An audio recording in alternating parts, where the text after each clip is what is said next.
I think we can all agree that overactive bladder is extremely common, with about 40% of women in the US experiencing symptoms. When looked at across race, prevalence is about 35% in Black, white, and Hispanic women, and about 25% in Asian women.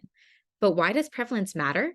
Well, because the current treatment guidelines are based on about 135 studies that encompass about 10% Black, 72% white, 8% Hispanic, and 7% Asian women. So clearly, prevalence affects treatment guidelines. Inequities in healthcare are important to study to better understand the impact of chronic societal inequity. Therefore, our objective of this study was to analyze if race influences prescription of advanced therapies for overactive bladder or urgency urinary incontinence. We did a prospective study utilizing a large cohort called TriNetX and identified about 2.6 million adult females diagnosed with overactive bladder or urgency urinary incontinence. Only about 14% of those females were treated. There were about 108,000 Black females and 767,000 white females diagnosed with these conditions.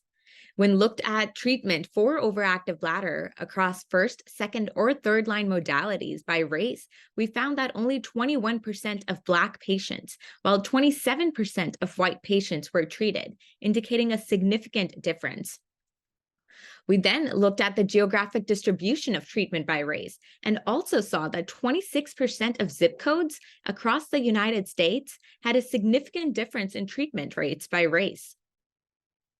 After propensity matching for age, care utilization, hypertension, and dementia across our two cohorts of white and Black individuals, we continued to see a significant difference in first, second, and third line treatment prescriptions for these conditions at any point after diagnosis.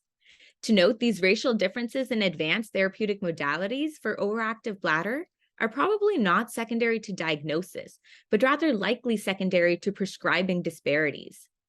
So in conclusion, our results demonstrate a lower rate of overactive bladder prescriptions for Black individuals. These results highlight the need for further research to understand these differences.